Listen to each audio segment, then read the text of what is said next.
The John Deere X750 has now got to 25 hours or thereabouts. It's actually showing 25.5 hours, but that is close enough. So I'm going to do the 25 hours service. Now this doesn't really consist of a great deal. In fact, the tractor part of this rider mower is not even involved in this. Obviously we have to do the daily checks such as oil and all that kind of stuff, but it is all the deck. So you can see here all the different things which it requires, like lubricating the spindle, the drive shaft, and all of that kind of stuff. So what we're going to do is drop the deck off, pull it out, obviously take all the covers off, clean it all out, and then undertake every job within the 25 hours service. Now this is the first time I've taken the deck off, so I might just have to go by the book a bit, but what I do know is you put this up to the highest level, which it will be because obviously I've already had the engine running, and then we set the gauge to the lowest, which is just here. In fact, it pretty much is. That is the lowest just there. So if we now rotate these wheels, basically they spin round like that. You can then put the pin back in, which I can't really do with one hand, but yeah, that's how that'll work with all four. One thing to note is with the 48-inch deck, which is the smallest for this mower, is the anti-scout have to be lowered first before you rotate them, otherwise you can't do it since they get stuck on the back wheels. The manual does say to put it on the highest setting, but yes, it's not possible. So I'm just going to lower the deck down now, and then we'll have to disconnect the drive shaft, obviously all of the brackets, and then it should slide out of here. So just looking underneath, I think, yeah, you can see the drive shaft. It's in the back there. As you can see, I've just dropped it off. You pull the collar back and it will come out. So yes, it needs to be pushed over to the right hand side of the mower for it to come out with ease. We have the pin on the front that will drop down and the whole carrier will fall to the floor. And yeah, we've got the same at the back, very similar idea. You take the linch pin out and then just rotate the clamp or the clip and it will let go of the deck. So fairly simple, it's just a little bit fiddly. And with that all done, it should now pull out from underneath.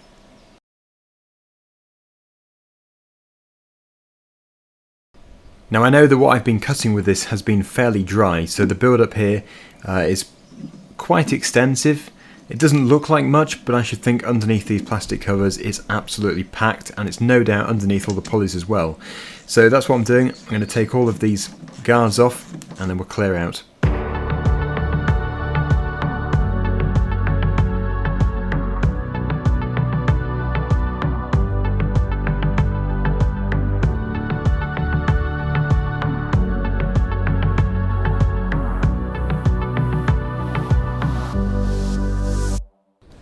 It could be worse. I've definitely seen much worse, but after all it has only done 25 hours. The thing is though, it's very dry. It's obviously around parts which will get warm and sometimes hot. The belt seems good. So yeah, it's just a general cleaning job first of all, which is nice and easy. I think I'll probably degrease any really grimy areas. The thing is, if you're cutting the long grass with lots of weeds in it, the weeds tend to be fairly juicy, and yes, it really does make the deck very dirty.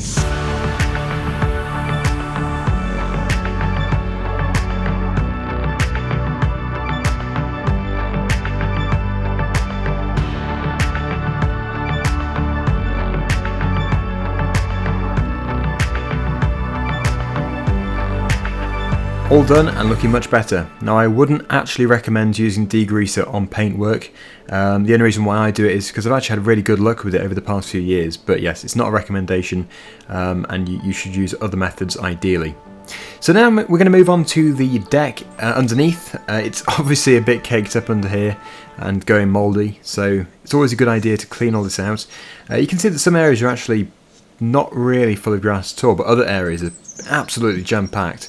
So I'm going to use a wire brush and a screwdriver, improvising here. I would usually use a scraper, but I can't find mine. I'm going to have to buy another one. But look at this stuff. Absolutely loads of it.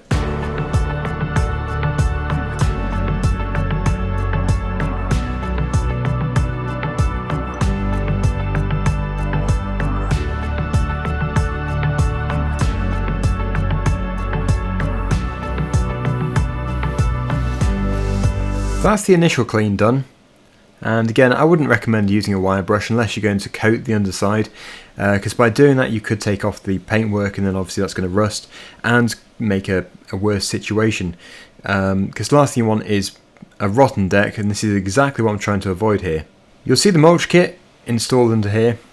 Now on a standard deck I believe that the grass would actually go into the other areas of the deck, like in here, because yeah, the mulch kit wouldn't be there, so it would fill up in here as well. So I suppose that would make the side discharging much better. That is the idea after all of the mulch kits.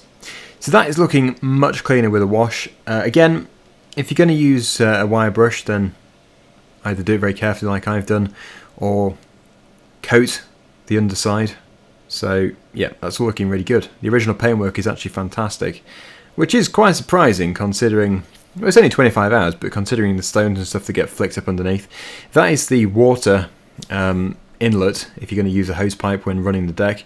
I don't really like the idea, but I wouldn't say don't use it. I've never really had much luck with it though. What I find is it only washes one side of the deck.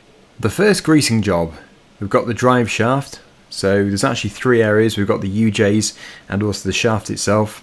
So this is going onto the spline. And the thing about the UJs is obviously with it being very close to the deck itself, if there's too much grease on there, the grass is all going to stick to it, and it could make a situation worse. So what I tend to do is just do a couple of squirts until it all comes out and then wipe off the excess. It might seem like a wasteful idea, but then at least you don't get a massive amount of grease for all of the grass to stick to. We also have the 3 spindles, so it says a couple of squirts for each one. I'm just going to do a few, as it is the first time, but yeah, every 25 hours the same process must be repeated. Now I know that a lot of people do not stick to it. If you do, then fantastic, because I think it's a very respectable thing looking after a machine. After all, they're very expensive, so you can't really just afford to neglect them. I've always been one for looking after the machinery, because, well, after all, greasing stuff and maintaining stuff and checking stuff is far easier and cheaper than replacing stuff, especially if it's a very expensive part.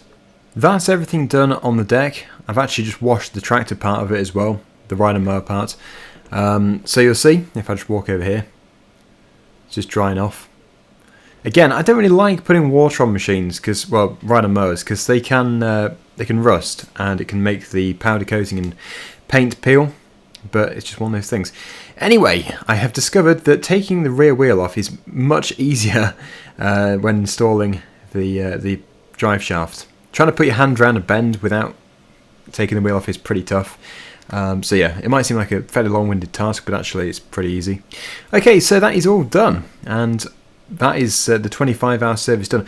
The next one is 50 hours, and that's going to incorporate the gearbox oil change and gearbox filter change, and the deck again. So everything we've just seen will be done once again. So quite a bit of maintaining to do, but thank you so much for watching. Hopefully you've enjoyed the video, and until next time, bye for now.